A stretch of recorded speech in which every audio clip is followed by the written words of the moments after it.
Hey guys, welcome back to Sports with Mono and Mono. It's April 30th, 2022. Here with Steve, of course, and our producer Rob behind the curtain. Welcome to the show. Steve? Welcome everybody back to the show. Hope a lot of our loyal listeners enjoyed our first annual NFL draft show on Thursday night. Yeah, it was great. Rob, thanks to you and Jersey Frank. It was really excellent. It was something Steve and I have been longing to do, and it really was just it was great. We got a lot of listeners joined in and posted some comments. So it really, I'm going to consider it a big success. It was great. It was talking football live, and I guess we were just guests on the show, but it was awesome. Thank you. Yes, So we'll do absolutely. the baseball draft next, right? All 35 rounds. We'll do. Yeah, Yeah, yeah, Or exactly. the XFL. XFL is probably next, right? yeah. With the Baseball third, draft would be like a Jerry Lewis marathon. with the 31st pick of the 30th round, the Cardinals select. Yeah. So our monologue this week is sponsored, of course, by Coriano Trucking of Summer Hill, New York. And Steve, take it away. You have the monologue Wait, today. wait, I got the mono. I thought you had the monologue. I thought you. I'm going to open up with Chris Paul, my monologue. Okay, and obviously we'll get to our NBA segment, but um, I've dropped hints here and there, and I know Jim has as well. You know, we're admirers of Chris Paul. We remember Chris Paul from Wake Forest. You That's how do? far back it goes. Chris Paul is a great, great basketball player. He really is. And what's this? The one stigma we've talked about is that he doesn't have a championship ring, right? So Devin Booker goes down, and things are looking somewhat bleak here in the first round for him. And lo and behold, what does Chris Paul do the other night? 14 for 14 from the field, 4 for 4 from the line, and he is the first guy in the playoffs to have a perfect shooting percentage, if you will. Three, as far as I know, there's three other people that've done it in the regular season, or three or four. Charles Barkley, surprisingly, is one of them, 19 for 19. Buck Williams of the New Jersey Nets was one, and I actually remember that one because Buck was perfect, like a 19 for 19 type of thing.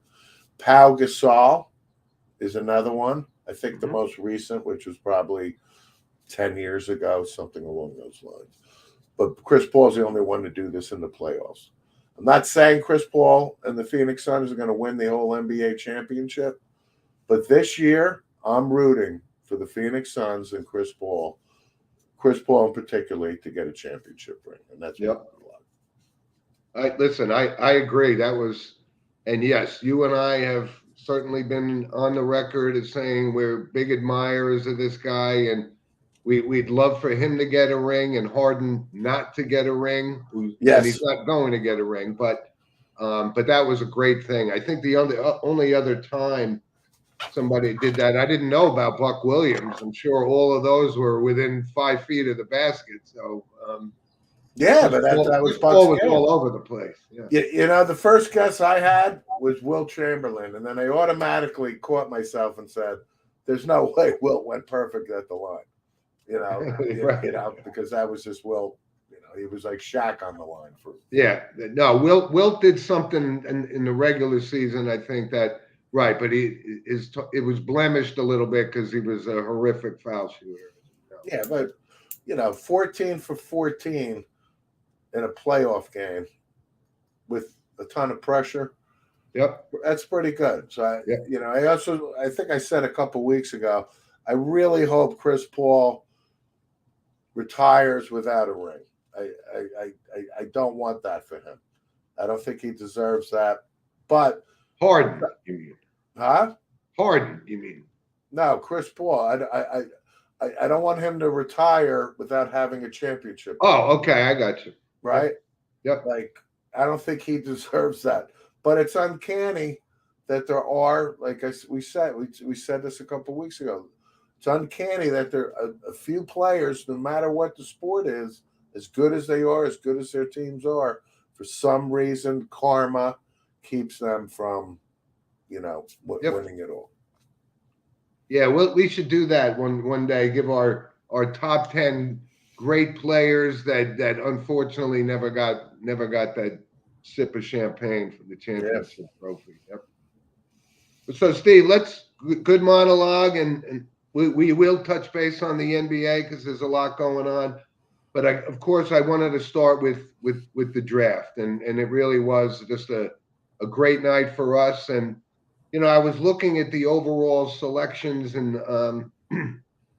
rounds 1, 2, and 3, and listen, it pains me to say it, but the New York Jets clearly got to give them an A+ across the board. I mean, look at the 4 players they got. They got Sauce Gardner, they got Garrett Wilson, they got Jermaine Johnson, and Breece Hall. Because they've been kind of lacking, in a running back, dominating things. So those are 4 great picks. I got to give kudos to Joe Douglas on this one. And I actually took off work yesterday, right, from my day job. And I had to call in, and I mentioned on the show my colleagues, Frank Leone, diehard Jet fan. And this is true. It's true. I'm telling you the truth, folks. So Frank and I, what's up, this, that, and the other thing. And then, all right, so what do you think of Frankie? What are you thinking today? He's like, I would love to have Breece Hall. I go, you greedy, gluttonous bastard, right?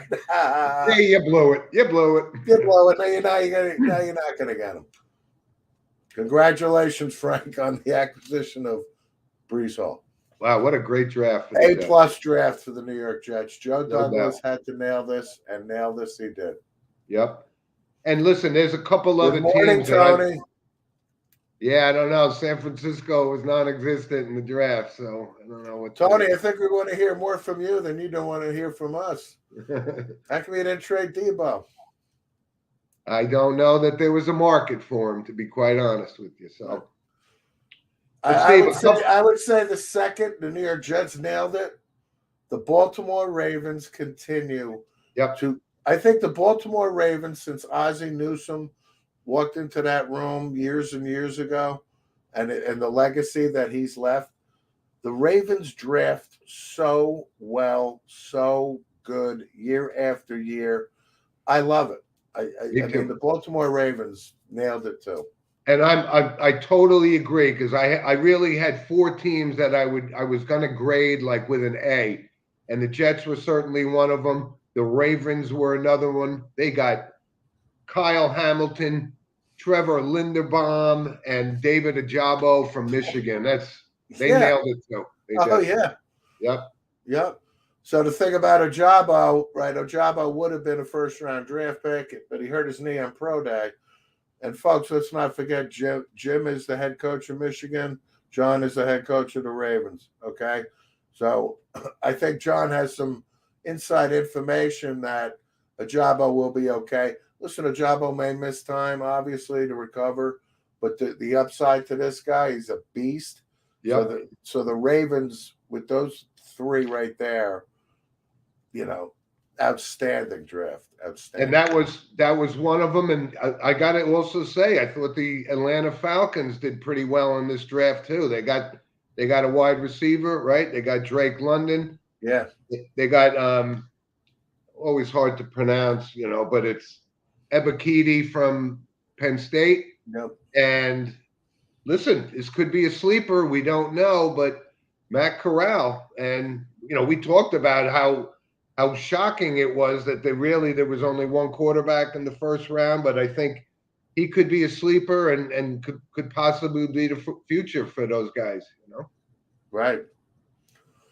And one other team, Steve, had a pretty good draft, and I'm only going by the 2 picks they had, but the Vikings got Andrew Booth and Louis Sainz, so those are 2 studs. Those were always consensus top 20 guys. So listen, overall, Jets, Falcons, Vikings, and Ravens, they had a great draft. Well, the Vikings led the league last year in pass yards allowed. I mean, their secondary was a disaster. Yep. For the record, Andrew Booth, as far as I know, is not related to John Wilkes Booth, the assassin of one of our favorite presidents, the 16th president of the United States. Yeah, I thought it was the Vikings did well to shore up their needs there, and I think the Giants did very well too. I do. You know, Thibodeau at first, when it happened, we were kind of like, okay. But we also knew that the Giants would have their pick of those 3 remaining tackles, right? Yep. So as it turns out, I think that is, I thought Joe Shane, did a good job with the New York Giants. And so I kind of give them a passing grade as well. People have been asking me about my Dallas Cowboys pick, right? And everybody knows I was in on Linderbaum. That's who I wanted. And I wind up with Tyler Smith from Tulsa. I got to tell you, I am not overly impressed with this. In fact, I'm kind of going like I am. So Well, that's all I'm going to tell you is it's a need. I hope he's good, but for my radar intelligence inside is telling me buyer beware here. and as far as the Giants go, yeah, I think I'm okay, more than okay with the first 2 picks and Joe Shane's, first draft, getting rid of this post Gettleman era. But there was also the 3rd round pick, and again, a lot of guys dropped in the draft, and in particular, a guy that you and I were both extremely high on, Nakobe Dean. He was still there, and that would have given the Giants an A+, Jets type of draft. And I don't know a lot about this guy, obviously, Wan'Dale Robinson, but a 5'8" wide receiver. We just drafted a 5'9" wide receiver last year. So again, and Rob mentioned this before the show that maybe Nakobe Dean is hurt, but I still think that would have been a great pick for the Giants in the 3rd round. Hard to believe the guy was still there, but overall. Yeah. It was shocking that somebody like that falls to the 3rd round. And I think, Steve, the overall, I guess, not a shock, but a surprise was the Malik Willis. And he lasted for forever in this draft and ends up going to Panthers, Titans, maybe Titans. Tennessee, yeah. And was the 3rd quarterback taken, which is kind of surprising too. Right. But fit, like where he just landed is perfect. Exactly. Absolutely perfect because you got Ryan Tannehill obviously will be playing this year. Malik Willis. It's like a win-win because Tennessee falls into his lap in the 3rd round, right? And Malik Willis is kind of a Southern kid. Went to Auburn first, played at Liberty. Whether he sits for 1 or 2 years, I think that he could be a Steve McNair again.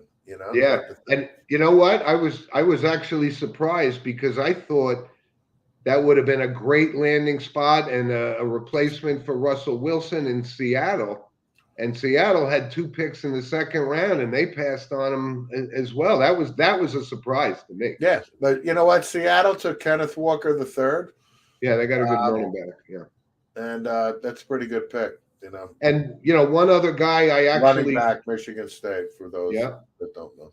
One other guy I actually failed to mention when I was giving the Falcons a grade A. They got Desmond Ridder as well. I mean, yeah.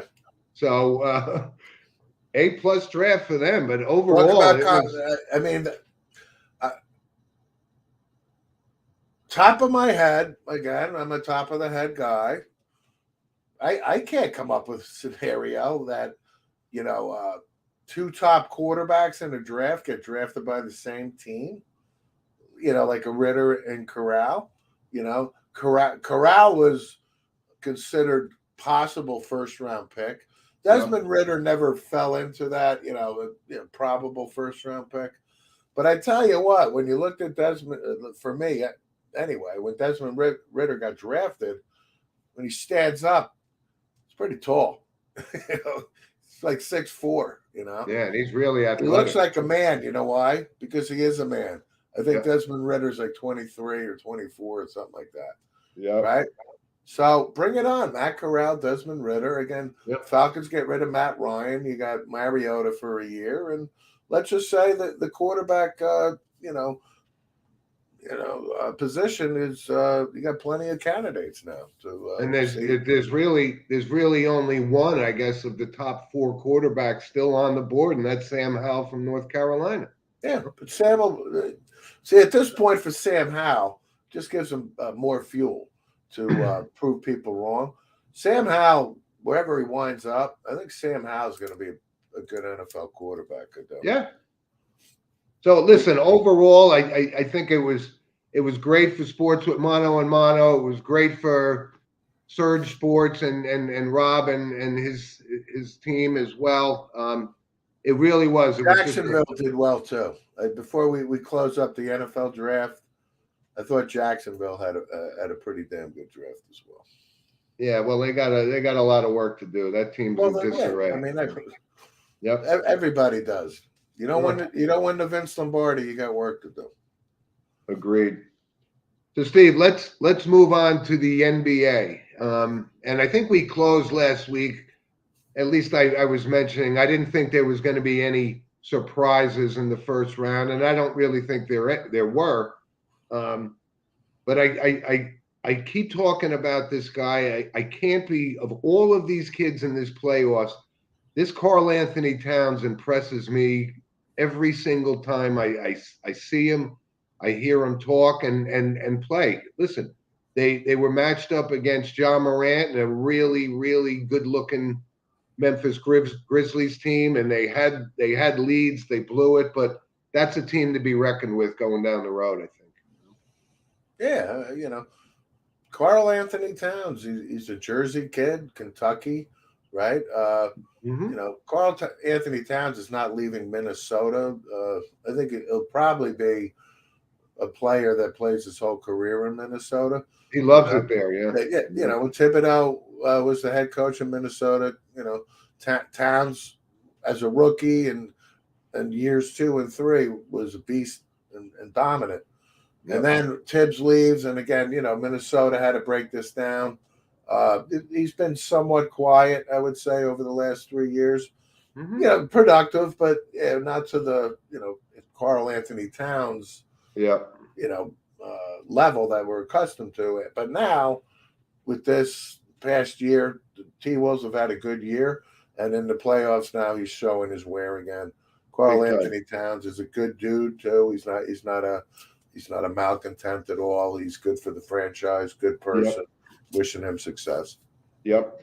And listen, we would be remiss if we didn't certainly address what we're all glad to see. This whole thing in Brooklyn just blew right up, and now they're all turning on each other, right? They're Irving and Durant, and you know what? I mean, overall, I even fell into that bear trap, and when I thought these guys had those 3, they were going to do it. I like it, Rob. Very good. Yeah. Very good. Yep. But listen, that was a big surprise,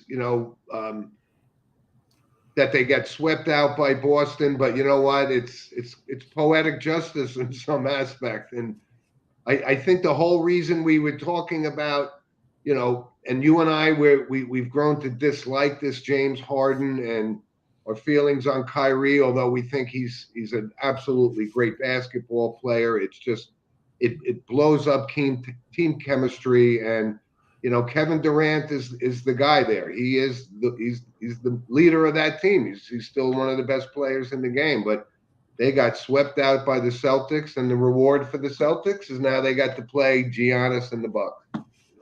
Yeah, I'm not surprised in the least how this played out. Right, we've been talking about Boston right before the All-Star break. They got healthy, and then they really have been the best basketball team in the league since the All-Star break. Right, they're healthy. Brooklyn in game one had an opportunity to win that. Jason Tatum, hits the big shot at the end. And from right there, you could see the Celtics, Durant has an awful shooting night. I think the game two or whatever. But fast forward, the Celtics sweep. I mean, am I surprised the Celtics swept? Yeah. I mean, I'm not surprised the Celtics won the series, right? I don't care if it was, however they won the series. I thought the Celtics would win the series. But am I surprised about the implosion in Boston or in New Jersey and Brooklyn finger pointing and all this other stuff? I want nothing to do with the Brooklyn Nets. Nothing to do with the Brooklyn Nets. So I'm happy. The more they implode, the happier I am. Yeah, but unfortunately for Brooklyn fans, they're going to have to deal with this again next year because Kyrie Irving will be back in Brooklyn, and Kevin Durant will still be there. Well, Kyrie wants his extension before he comes back to Brooklyn. I think the catch the Nets may say, well, you got to come to work if you want a contract extension. That's all right. The vaccination policy ban is over. So I still want. You know what, Steve? You know what? I still want my 3 weeks vacation now from November prior to Christmas. Right, as if having 6 months off during the off season is not enough. Correct. But I will tell you this though about Boston. I think, not that it was a well-kept secret, but this Jason Tatum has really shown that he is one of the top 10 players in this league going forward. And I think a lot of people weren't aware of how talented he is. And he's surrounded by, Marcus Smart and Jaylen Brown. And, but he really is. He's a dynamic player for them, and that's a good franchise going forward with him as your point guy. No question, and I'll even admit, when Jason Tatum was at Duke, then I think, this guy's a pretty good basketball player. Yeah, but no, I'm being honest. I had no idea that Jason Tatum would turn into what Jason Tatum has turned into. This guy he's lethal. He's a great all-around basketball player, and you know what? He's a pretty good face for the Boston Celtics as well as a face of the franchise type of thing. Yep. And the Celtics, they took the assistant coach Udoka from the Brooklyn Nets last year, and Udoka, they had a kind of a feeling out period here, when the season started. But like I said before, right before the All-Star break and after the All-Star break, let's give credit to Udoka, the head coach, for big time, no doubt, keeping this together. And the Celtics, I'm not saying they're going to beat Milwaukee, but I wouldn't be surprised if they beat Milwaukee with the way they've been playing. And especially with Middleton could be hurt and missing some time. So they're vulnerable. Let's put it that way. They're vulnerable. And of course, as what we've talked about, the other big story is Embiid got hurt in Philadelphia. Not that they were going to win the championship, but there goes that. And, to James Harden, good riddance now because you have zero chance of winning an NBA championship. And he's going to be one of the guys, hopefully, on that list that never gets a ring. Oh yeah, you're right. I mean, he's my number one guy to not never get a ring because the distaste I have for him. Embiid, I can't say I dislike Joel Embiid. He's a good player, Steve. Yeah, he's had a legitimate case as the MVP. There's no question. The guy's good. But Philadelphia, for losing Embiid, we'll see for how long. We'll see how tough the guy is. I've seen guys with orbital fractures, play the next day, for Christ's sakes, we shall see. I don't cry any rivers of tears to the Philadelphia 76ers in any way. Although Doc Rivers being the head coach, I did have a discussion with a buddy of mine at work yesterday, and it's like, I'm like, well, I do hate Philadelphia, but I like Doc Rivers. But I like Doc Rivers. And then I said to myself, I hate Philadelphia, but I like Doc Rivers. You know what, Doc? You got your championship with the Celtics. Okay, I have to go with. I hate Philadelphia. Yeah, I agree because I like Doc Rivers as well. But so we move on, right, in the NBA, and here's a real good matchup: is this Memphis and Golden State matchup? That's a good. I'm not going to be surprised if you look on paper. I think Golden State, especially if Green can stay on the floor. He's a big part of that. But the momentum and the season this kid John Moran has, I'm not going to be surprised if they could upset Golden State going forward. Not going to be surprised. I'm not going to be surprised because, again, I think a lot of people already know my affinity for John Morant and admiration for his skill set. Yep. That being said, he's still going against the, world champions. Not this year, but they're world champions. Yep. The cast of characters that are still there. I'll take Stephen Curry and the Warriors in the series. I think it's one of those things we talked about with the Milwaukee Bucks before they won it. The 2 years prior to they won it. Oh, they got to the second. That's such good playoff experience for them, right? Then the Bucks lost, right, and ultimately they win. So I'm going to go with Memphis gaining playoff experience, which is valuable. But I think Golden State, I have to go with Steph Curry here. And listen, I got to give some kudos to one of our loyal listeners, Mike Garvey, who he's been on this Miami Heat thing for a while now, and they got a pretty good road. They'll get through Philadelphia without much problem, but they're the team to beat, I think, in the East going forward, and along with Boston, and. Obviously, I'm not dismissing the Bucks, but I'm saying the momentum right now, and Middleton is a big loss for Milwaukee. Yeah, it is, and I haven't discounted the Miami Heat at all. I said, if they have their pieces and they're healthy, especially with Jimmy Butler leading the way, they can beat anybody on any given night. Yep, that's what makes it good. The Celtics can beat anybody on any given night, and the Bucks obviously defending champs. Yep. With or without Middleton, obviously with Middleton it makes it a lot easier. But the Bucks are still the Bucks. They still have the best player, on the planet right now. And then the West, like we talked about, it's no joke getting to the finals on that side either. And Steve, don't look now, but you and I have talked more about the NBA in the past, few months than we have in the past 5 years. And you know why? It's because of all of these young studs that are coming out with,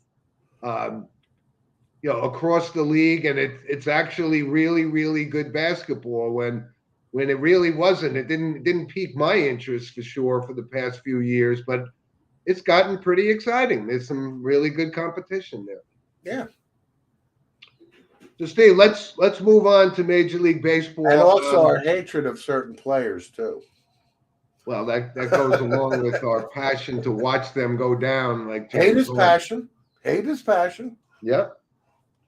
So, Steve, moving to Major League Baseball, not a lot of big surprises starting off the season. Both the Yankees and the Mets are kind of the best records in the league. The Yankees having the record they have, to me, is a surprise. Exactly. I'm saying that's more of a surprise to me than the Mets because, you know who's calling the shots for the Mets now. And the Mets had a 5-pitcher no last night, which is only the second in team history. But I guess that's kind of cool. That is cool because you know what? It's their first no-hitter. Because we talked about this 3 weeks ago with Johan Santana. We did. Yes, it's official no-hitter, but no, it's not a no-hitter because the ball. Yeah, clearly fair.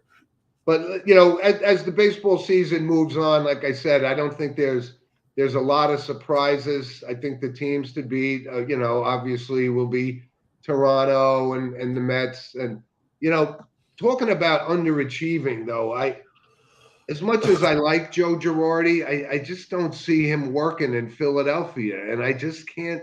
And they beefed up their team a lot, but I don't see them going anywhere, above 500 for the season. That's kind of Yeah, I think it's still too early. I think Girardi's actually a good fit for Philadelphia. Um, he's been there long enough now where the fans, if he survived this long, which is only what 3 or 4 years probably, at yeah, this point, 3. Yeah, then I think the fans appreciate the fact that Joe Girardi is kind of a nerd. Like he's like set in his ways, and Joe Girardi is not for everybody. Trust yep, me. But Joe Girardi knows baseball. Joe Girardi won the World Series as the no Yankees doubt, manager. no doubt. But I think Philadelphia spent a lot of money to improve this team. It's still April, be it a day left in April. Philly has shown in the past they can get hot, whether it's in July, August, September, whatever. So Yep. I'm not going to bury them for dead yet. And just a couple other notes. We touched on it because he didn't get it, but Miguel Cabrera got his 3,000th hit, and he joins very, very elite company with 3,000 hits, 500 home runs, and a 300 lifetime batting average. Only Mays and Aaron are the only two guys that did it. No, I think isn't there 7 others? No, there's 7 others that got 3,000 hits and 500 home runs, but don't have a 300 batting average. Oh, with the 300 average. I got it. Right. Yeah. Okay. So congratulations to him. And, I was looking at the list. We're not going to have a 3,000 hit player for quite a while. You know who's next up on the list? I do. The disgusting Robinson Cano. Right. What's he, 341 away? Yeah, he's probably 2,700. He's not going to get there. No, he's I think he was 341 away. And then he's not going to get there. In fact, he'll be lucky to survive the season with the Mets. And believe it or not, there's nobody even close. After him, the next on the list is Molina and Votto and guys like this. Yeah, they're not going to make it. They're not even close. But I'm just saying, it's going to be. Molina's a freaking catcher to begin with. Joey Votto is a hell of a hitter. Joey Votto, I've always been a Joey Votto fan, but he's not going to get to 3,000. No, he's actually approaching 40 years old, and he's just barely broke 2,000 hits. Right, so. But Joey Votto kind of is the poster child for what's to come. Like, Joey Votto's had a pretty long career. Yes. Joey Votto's not going to approach 3,000 hits. Yep. And it's going to be the same as the 300 pitching club, that type of thing. It's just the way the game is now. But next stop for Miguel Cabrera is Cooperstown, and first ballot. One of the like we talk about. When there's a first ballot Hall of Famer, there's a first ballot Hall of Fame. It's not even a discussion. Miguel Cabrera is not even a discussion. And there's nobody's standards higher for Hall of Fame induction in any sport than the two guys looking at you right now, Mono and Mono, no doubt. Right. Hey guys, another big surprise, real quick. Another big surprise. Major League Baseball, my Miami Marlins, 11-8. No one saw that coming. Don Mattingly, baby. Ever since Derek Jeter left the organization, things. He left because they weren't spending money, right? Yeah. Yeah, but he built that system. They have a great pitching staff. No doubt. Maybe a hitter away from really being a contender. So we'll see what happens. I'm excited. Yeah. That's a surprise. Yep. And just before we wrap up Major League Baseball, like I said, I know this isn't isolated to New York, but the incident with the throwing of stuff on the field was a bad look for both the Yankees and Major League Baseball. And, we've talked about it. You could speak your mind, but you keep your beer bottles in your pocket. It's just a bad look all around.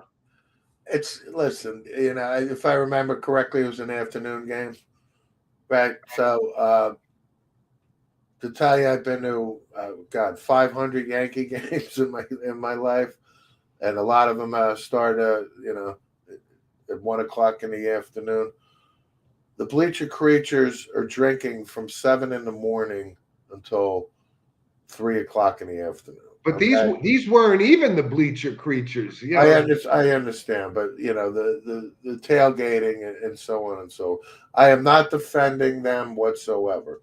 I'm no just defense. telling you the way it is. I'm not surprised that the Cleveland Indians outfielder said F you, right? And then all it takes is one idiot out there, Exactly. and then 4 or 5 others will follow suit. It's disgusting, and it should be policed a lot better. And it's highly condoned on sports with mono and mono for sure. But what I do love, kind of like this might sound stupid, but baseball. I played baseball my whole life. I was pretty good at baseball and enjoyed baseball. So when Joey Votto, or Joey Gallo finally hits a freaking home run for the Yankees, right? As he's rounding the base, the guys in the dugout like silent treatment. When he comes back, silent treatment, right? So it's funny to me for that 5 seconds, right? That nobody's trying to laugh, and they give him the silent treatment. Yep. That it just brought me back to me being in a clubhouse with my teammates, that's the fun aspect of that's baseball camaraderie. Totally. Yeah. So that finally when but it's 5 seconds of 20 plus 30 plus year old guys acting like you're 6 years old. Yeah. And it is early in the season right now. I laughed when I saw it, so I just wanted to share that. So baseball, longest season ever, of course, but only 140 games left. So we got a lot. We'll see if the Marlins can maintain that, Rob. Sure.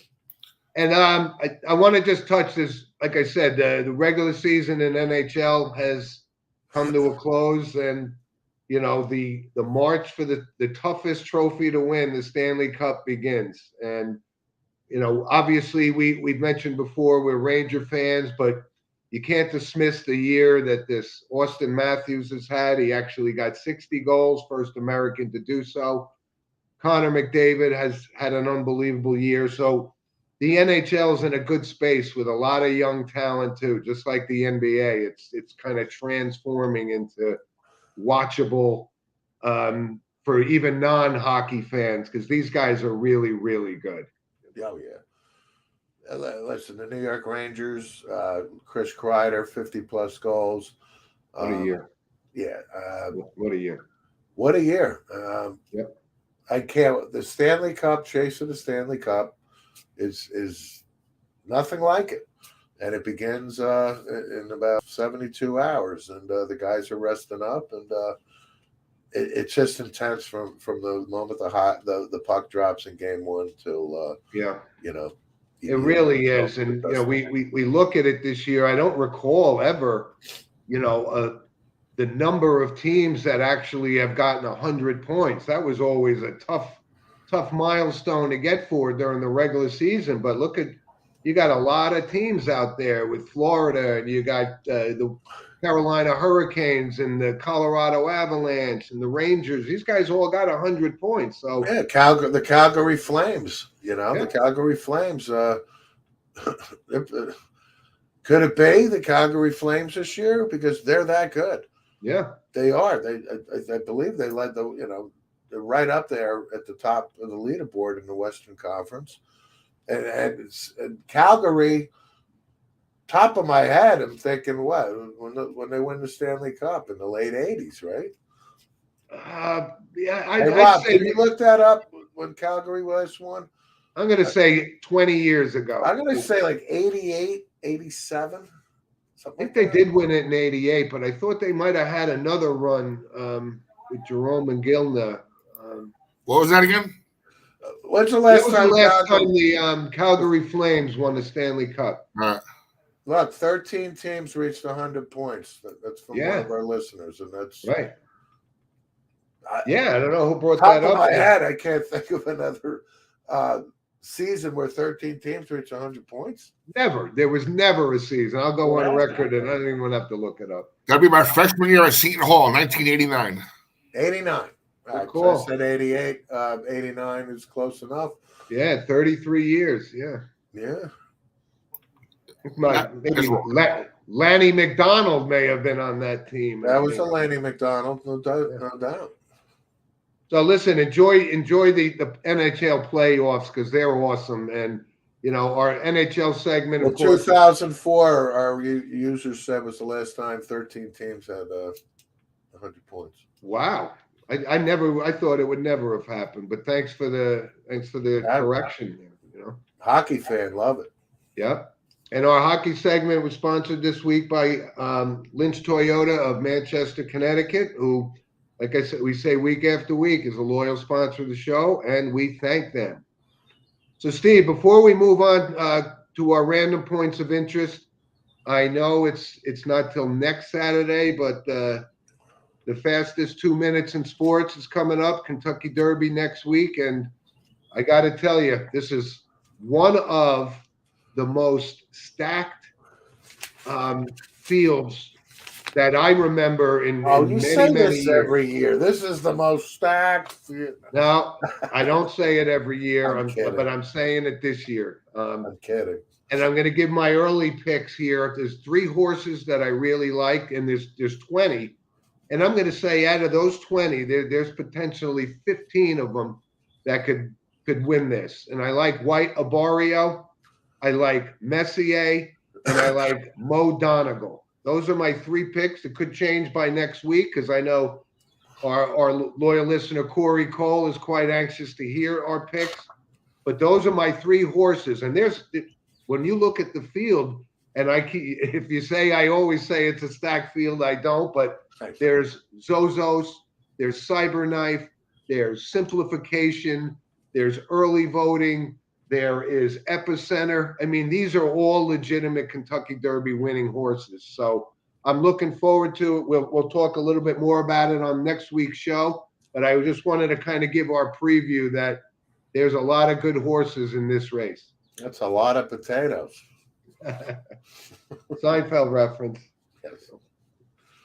So anyway, you can't wait. You can't wait for the Kentucky Derby again. I mean, it gets to, I think, our favorite, Edie McCrotch. Look, that's another one. Once it gets to May, right, and the Kentucky Derby, to me, that's the beginning of, summertime. You know what I mean? It's like the weather turns, and it's like you said, the fastest 2 minutes in sports. It's awesome. Yeah, it's a big event. We're gonna touch on it and see what shakes out in the week to come before the big race. But we'll talk about it on next week's show. See. Couple of things. I wanted to give a shout out to 2 guys that have recently joined the Sports with Mono and Mono family. I wanted to give a shout out to Abe Vallejo, who I actually work with, and he's first time listened to the show last week and gave us 2 thumbs up. And wanted to give a shout out to Abe and thanks for listening and spread the word. Abe. Thank you very much, Abe. And I also met somebody because I went to see our nephew play at Rutgers last Saturday. They played Iowa, and I got to tell you, I met this gentleman and Mike LaMantia, and he was on his way into the game, and we stopped and was talking about baseball and what a beautiful facility at Rutgers for baseball. I mean, the field is spectacular. The access is great, easy in, easy out, plenty of parking. And unfortunately, Rutgers, I didn't get a chance to speak to our nephew, pitching coach, but they're having a great year, and it was really great to see them play. And Steve and I are going to go see them play again for sure one time this year. Yeah. But what a stadium! What a beautiful place for baseball. Really is. It's Rutgers is getting that Big Ten money, so they're spending. It is. It's great. And I wanted to give it before Steve gives it the shout out to Sean Monahan, son of Sports with Mono and Mono host Steve, scored his first varsity goal for the Ramapo Green Raiders in lacrosse. Wanted to mention it. Yes, he did this week, and very proud moment against Bergen Catholic. Yep. And get the monkey off his back. And again, as a father, just see the thrill of your son experiencing that moment, and very proud of him. Way to go, pal. Yep. And just a couple other real quick things. We do have a loyal listener of ours and somebody you know, Steve. We saw him a few years ago. St. Joe's guy, Joe Mahoney of, I think he was from Rivervale or Woodcliff Lake, but Woodcliff Lake, I think. Joe Mahoney bowled a 300 game yesterday in Montvale Lanes. How about that? Way to go, Joe Mahoney. Wow. That's impressive. There was 1,000 Mahonies because Tim Mahoney was in my grade, his brother Timmy, and Joe was in Jim's grade, right? Yeah, and I wanted to bring that up because he's a dedicated bowler, and to get a 300, you got it. You got it. I mean, that's awesome. I mean, I love bowling, right? Love bowling. I can't even tell you. I may have broken 200 once. Maybe. Oh, I didn't even come close. Maybe. I would love to have seen video of you breaking 200 because I don't think you ever broke 200. Oh, I was on the bowling team in 8th grade. Come on, man. Is that right? Please. Bowling team. That's something I didn't even know my brother and host was on a bowling team. Absolutely, man.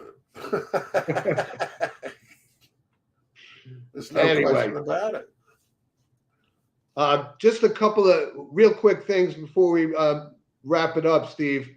We were talking about this Saudi Golf League and whatnot. So there were a couple of guys, notables, but not relevant guys anymore. Sergio Garcia, Lee Westwood, and Ian Poulter. All, aside from Garcia winning the Masters, Westwood, unfortunately, perennial second place finisher, and Poulter, another guy that always says he was as good as Tiger Woods. He's never won crap. So enjoy the Saudi Golf League because you're not relevant on the PGA Tour anymore anyway. Listen, the money is too enticing for that, and those three names you just threw out there are indicative of what you can expect on this league. It's no loss to the PGA Tour. I mean, it's not going to be the young guns that realize how important it is to be on the PGA Tour. No, it's not going to. Yeah, it's not going to be one of the 25 and unders or anything like that. I did hear. I kind of thought I was expecting to hear the name Bubba Watson. I have been hearing Bubba is in talks. So I'm not sure if that's going to happen, but but what's the common theme here? These are guys that are no longer relevant on the PGA Tour. Yeah, but I think Bubba Watson's still young enough that he's relevant. I don't think so. Right. Listen, I'm just saying. Right. It's not going to be the 30. I said 25 and under. Let's go 30. 35 and under. I don't think the 35 and unders. He's got to be 35. Would be stupid enough to ruin their careers and make that jump. Exactly. That was my point. That was my point. Yeah. So, Steve, but good riddance to those three. I really, if I never see those three golf again, I'll be just fine. Oh, exactly. That's exactly why I brought it up, because if I hear Ian Poulter say he's as good as Tiger Woods and yet you can't win, go to Saudi Arabia and have a good career. Yeah. So, Steve, I wanted to bring up one other notable passing this week was Senator Orrin Hatch, longest serving. And again, we're politically indifferent on the show, but you got to admire what he did for a longest serving Republican senator in U.S. history, 88 years old, and he was always relevant when it came to the political discussions, and he crossed both sides of the aisles a lot of times, and I actually always admired him, and that was a sad passing. Yeah, well, I mean, Orrin Hatch always presented himself with dignity and class, right? Yep. Whether you agreed with his political philosophy or not, Orrin Hatch always carried himself with a semblance of what you expect from, at least for me, from how a United States senator should act. Okay, Yeah. so yeah, I mean, he was there forever. We're young enough, young enough to remember Orrin Hatch, like kind of when we became even aware of the political landscape, right? Yeah. And yeah, so Orrin Hatch to me was a fine American, and yeah, I was sad to hear about his passing. But 88's a good run. You bet. 88 years old's a good run. Yeah. So, fortunately for us, the notable passing list, in the past few weeks has been a little bit extensive. This week was a slow week, so that's a good week. Yeah. And I wanted to also give, before we wrap it up, for all of you sports fans, if you're interested, Mr. Antonio Brown tonight will be a special guest at a dance club called Mr. East in Roselle, New Jersey. And I bring that up because I have a family member who's very relevant in the music business, and he does nightclub stuff at Mr. East. But if you're interested, Antonio Brown will be there for you. I unfortunately will not be able to attend. Wait, what time is it tonight? Yeah, where is that again? Me and Steve will go. What? You're more than welcome. Mr. East in Roselle, New Jersey. And it's tonight. Tonight. Ah, damn. Yep. I have a prior commitment I can't get out of. Well, he's going to be there. So all you Antonio Brown fans. Steve has a date with a cheeseburger at Franchina's house tonight. Okay. Well, listen, guys, again, I just wanted to express our gratitude, Rob, to you and Jersey Frank for having us on the show. Really was something that Steve and I were looking forward to, and it was a great experience for us. And it was a great night.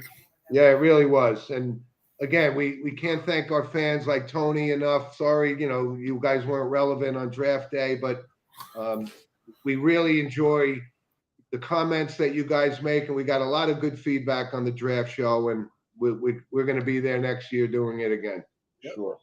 Yeah, thanks everybody, and yeah, like the Tonys, Mike Garvey's, Jeremy Bennett's, Jim Walsh's, Brad Michaels was another one. Brad Michaels. It was a pleasure to converse with Brad during the show. Yep. And thanks to all. And we do. Today it's not over. We still have another 3 rounds or so to go today. So, but I think the meats and potatoes have already been drafted for each team. But yeah, I just wanted to thank you. Yep. So listen, thanks for joining us, everybody. And as of course, always send us an email at sportswithmonoandmono.com, at gmail.com. And we'd love to hear your comments. And thanks again for the support. And we'll catch up to you guys next week. You got it. Have a good weekend, everybody. Thank you again. Thank you.